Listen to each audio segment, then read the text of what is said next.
Salam dostlar, Ayvazoğlu TV efirdədir. Sizinlə mən Şahəddin Elxan Mailoğlu. Xoş gördük hər birinizi əziz dostlar. Necəsiz, nə var, nə yox. Düzünü deyim, deməyə çox söz var, çox deyiləsi şeylər var, amma mən hamısının üstündən keçirəm. Ona görə ki, bugün Zəfər İlham Əliyevin qürurla dediyi Zəfər bayramı, yəni hər ilin bir gününü biz Zəfər bayramı qeyd edirik və İlham Əliyev çox qürurla danışır və Zəfər muzeyinə gedir, orada reportajlar verirlər. Dostlar, mən təklif edirəm ki, Zəfər günlərində qazilərimizə baş çəkmək lazımdır. Torpağı azad edən oğullara görmək lazımdır ki, onlar necə yaşayır. Baxın, İlham Əliyev Tərtərdə bizim 1767 hərbiçimizi şikəst edib. İndi vətən müharibəsində torpaq alan 20% torpaqlarımızı azad edən oğullar yaralanıb, kontuziya olub, deyək ki, işləyə bilmir, çalışa bilmir. Yadınızdadır, Elvin haqqında bir sujet vermişdi. Mən bugün onu təkrar verdim sizin üçün. Təsəvvür edin, torpaq uğrunda baxın, gedib hər şey, sağlamlığını qurban verib, təsəvvür edin. Sizin yadınızdadır, bizim bir qazimiz ağlaya-ağlaya deyirdi ki, sizin heç nəyinizi istəmirəm. Nə pulunuzu, nə varınızı, nə heç nəyi, sağlamlığımı mənə qaytarın. Mən gedib özüm, öz aləmi saxlayaram.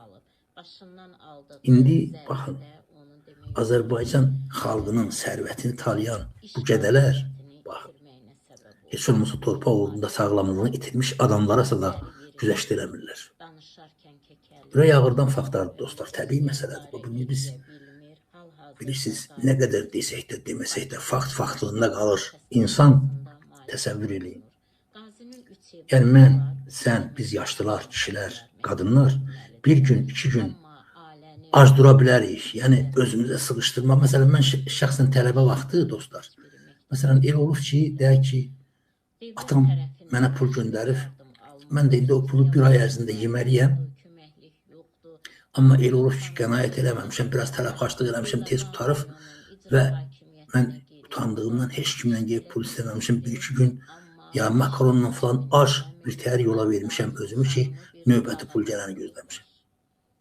Axı, biz hamımız bilirik ki, uşaq, yəni yaşı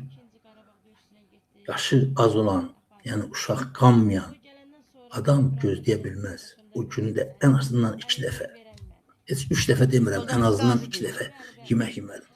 Elvin Əliyevdə, Elvin bəy, inanın, baxıram, uşaqları da məsələn, mən keçən sujetdə gördüm, onun qızı, mənim qızım yaşladı, yəni haradasa eyni yaşda olarlar, deyək ki, 19, 20, 18, 17, yəni belə.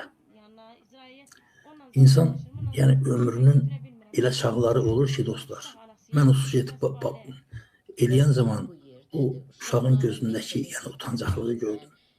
O, bugün təsəvvür edin, bugün atasının, anasının düşdüyü bu vəziyyətə görə, evlərinin o vəziyyətinə görə utanır. Bilirsiniz, utanır ki, onların da qonşularındakı kimi və yaxud da deyək ki, bax, həmən bu Hüseyin Şərəfsiz var, icra nümayəndəsi.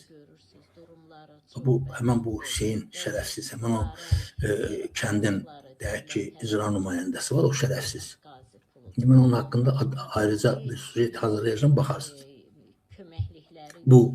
Bunun evi, o da istəyir ki, bəs o da istəyərdi ki, onun atasının da elə ev olsun və onun atasının bəlkə ondan da yaxşı ev ola bilərdi, sağlamlıq olsaydı.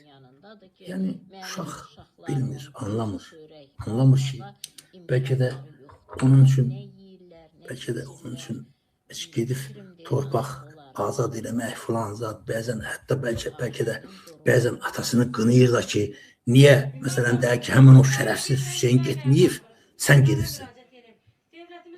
Başa düşürsünüz. Bu, gedib vətəni qoruyur. Hüseyin də burada harın, həmən o dediyimiz kimi şərəfsizlikdən başqa o nə edə bilər? Mən indi gəlin belə danışaq. Yəni deyək ki, o istəsən də, istəməsən də, yəni Hələ Böyük Vətən müharibəsi illərində yadınızdadır da, yəni belə şeylər milyonlarla gətirmək olar ki, hansı ki, yəni sözdür gör, pensiya çıxandan sonra deyir, əməkli olandan sonra sənə kömək edərəm.